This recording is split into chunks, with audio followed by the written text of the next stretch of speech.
नमस्कार दोस्तों, कैसे हैं आप लोग। उम्मीद करता हूं आप लोग बहुत अच्छे होंगे और आपकी तैयारी बहुत अच्छे से चल रही होगी। जैसे कि आपको पता है, यूपी प्लस से जुड़े सभी अपडेट लेकर हम आपके सामने उपस्थित होते हैं। और उसी बीच आज का जो अपडेट है वो है मुख्य सेविका अपडेट को लेकर। काफ़ी बच्चे जब लाइव सेशन आता है तो उस समय भी बहुत सारे बच्चे कमेंट करते हैं। साथ ही साथ व्हाट्सअप पर बहुत सारे बच्चे जुड़े हुए हैं और उन्होंने एक ही क्वेश्चन पूछा है कि सर एक बार डीबी के लिए किन किन डॉक्यूमेंट्स में किन चीज़ों का ध्यान रखना है, उस पर एक वीडियो बनाएं। तो मैं आपको एक वीडियो के माध्यम से बताना चाहूँगा कि आप डीबी कराने से पहले डीबी में भी किन बातों का ध्यान रखेंगे, वरना तो आपको भी करना पड़ सकता है कुछ परेशानियों का सामना। क्योंकि कई बार आप रिजल्ट देखते हो यूपी प्लस के और उन रिजल्टों में लिखा हुआ होता है प्रोविजनल, और प्रोविजनल का मतलब होता है अस्थायी, जैसे कभी भी एक निश्चित समय के बाद समाप्त किया जा सकता है। वहाँ पर क्या होता है कि आपके डॉक्यूमेंट्स में कुछ कमियाँ होती हैं जिनको बता दिया जाता है और जिनको समय भी दे दिया जाता है कि इनको ठीक कराने के लिए। कुछ ऐसी प्रॉब्लम होती हैं जिनको बताया नहीं जाता है, जिनके लिए आपको केवल भर्ती से बाहर कर दिया जाता है। तो वहाँ नहीं बताते कि आप भर्ती से बाहर हो, परंतु उनके रिजल्ट पर जो है वह प्रोविजनल लिख देते हैं। तो ये चीज़ें चलती हैं, प्रोविजनल से बहुत बच्चे परेशान हैं।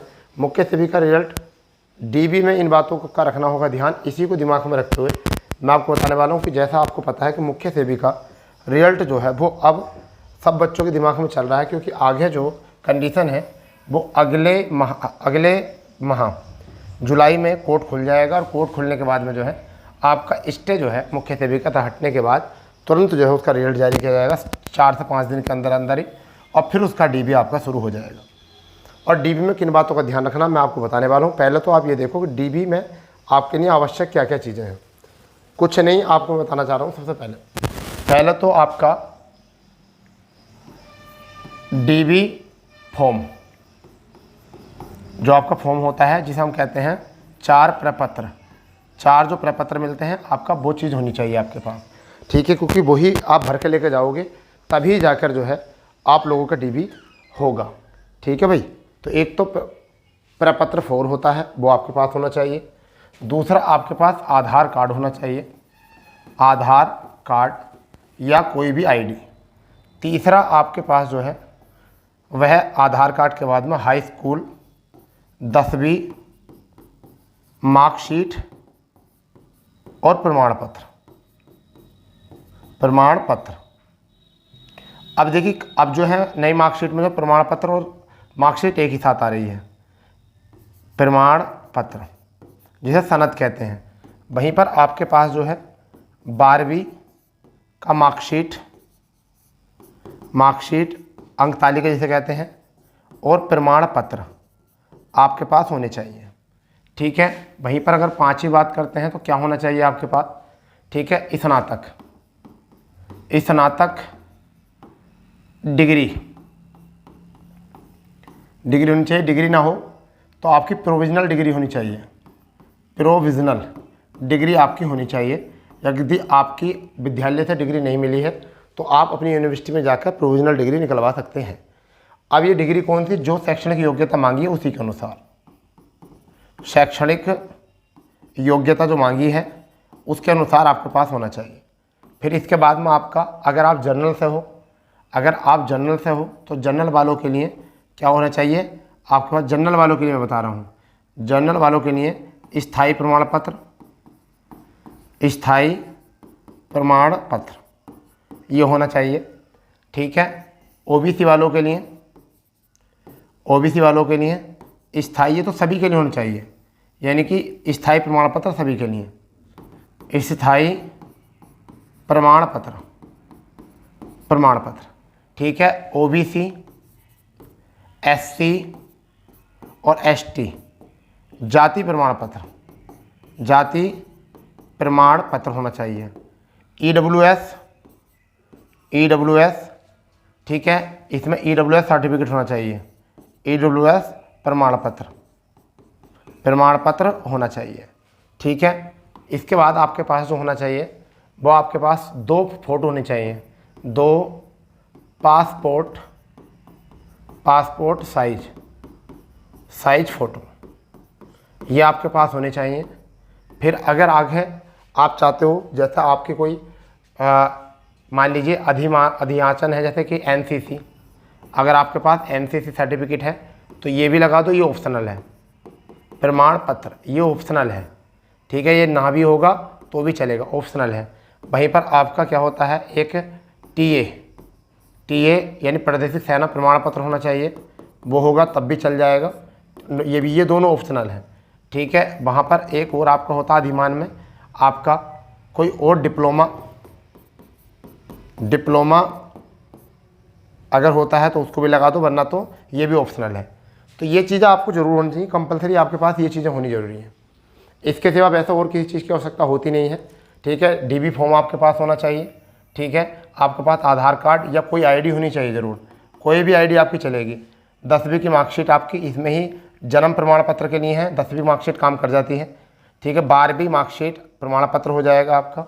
यहाँ पर स्नातक डिग्री क्या हो जाएगा, स्नातक डिग्री, ठीक है भाई। तो आपके पास स्नातक डिग्री होनी चाहिए, या डिग्री नहीं हो बनी हो तो प्रोविजनल डिग्री काम कर जाती है। स्थायी प्रमाण पत्र जिसे डोमिसाइल बोलते हैं।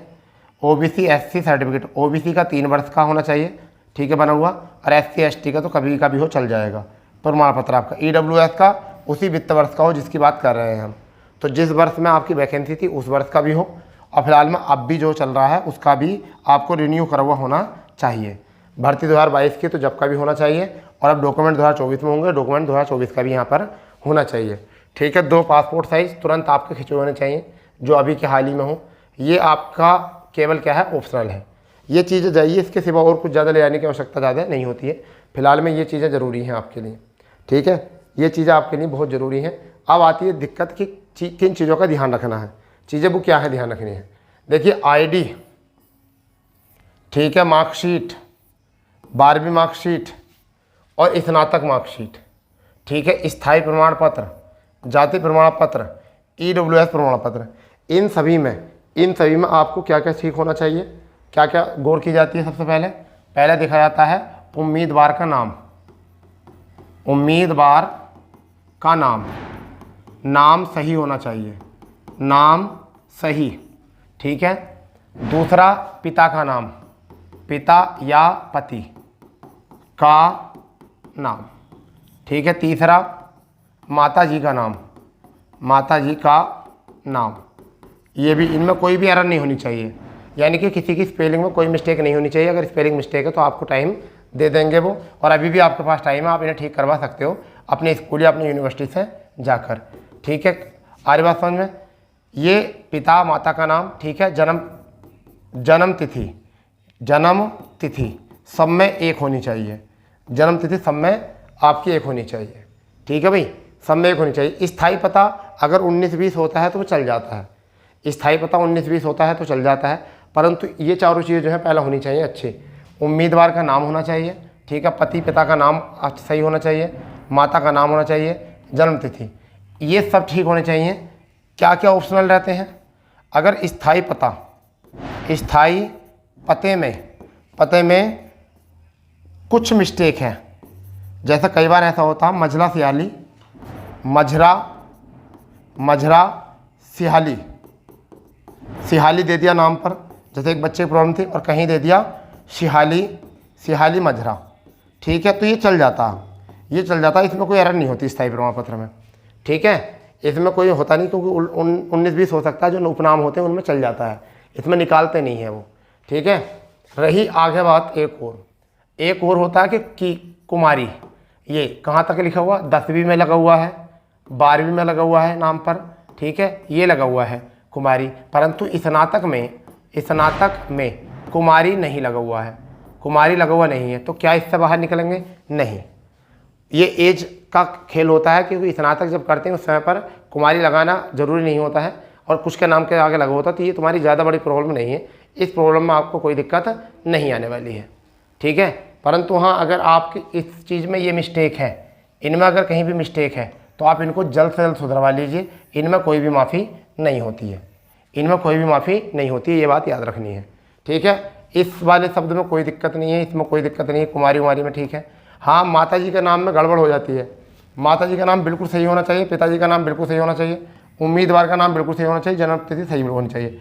इन बातों पर ज़्यादा गौर करो, इसके सिवा कोई और भी चीज़ होती है तो वो नहीं निकालते ना देखते, आप उन्हें दिखाओ भी मत कुछ, ठीक है। कोई भी ना बात करनी है, ना उनसे कुछ सोचना है, ना कुछ विचार करना है, ठीक है। बस इन चीज़ों का ध्यान रखना, इन पर गड़बड़ ना हो और किसी में गड़बड़ हो जाए या नहीं हो जाए। अब कुछ बच्चों के सामने एक दिक्कत ये आ रही है कि उन्होंने जब नौकरी देखी तो उस समय तो पिता का नाम, ठीक है, फिर उनकी शादी हो गई। अब शादी होने पर जो है वो पति का नाम आता है, पति का नहीं, तो अब क्या पुराने वाले डॉक्यूमेंट्स लगेंगे? ठीक है, आपके पुराने वाले डॉक्यूमेंट्स भी लगेंगे और नए वाले डॉक्यूमेंट्स भी लगेंगे अगर आपके चेंज हो गए हैं तब। तो पुराने वाले डॉक्यूमेंट्स में आप अपना जो आपकी शादी हुई है उसका आपके पास कोई तो प्रूफ होगा और उस चीज़ में बता देंगे कि आप साहब ऐसा शादी हो चुकी है और ये जो है अब हमारे जो है आधार कार्ड पर जो है इनका नाम आ चुका है। ठीक है, और जब हमने एग्ज़ाम दिया था उस समय हमारी शादी नहीं हुई थी, तो ये पिताजी का था, तो दोनों ही चल जाते हैं। ठीक है, वो दोनों को मान लेते हैं, इस चीज़ पे बाहर नहीं करते हैं। तो ये वाली गड़बड़ हुई कि हमारी शादी ऐसा हो गई, वहाँ इस शादी वाले मैटर पे भी बाहर आपको नहीं किया जाता। ठीक है, तो ये चीज़ों का ध्यान रखना है आपको, इससे ज़्यादा और चीज़ों का ध्यान नहीं रखना है। ठीक है, यही आपकी जरूरत है। अगर इनमें से कोई भी और मिस्टेक होती है, ठीक है, इनमें से कोई मिस्टेक होती है तब आपको बख्शा नहीं जाएगा, आपको बाहर कर दिया जाएगा।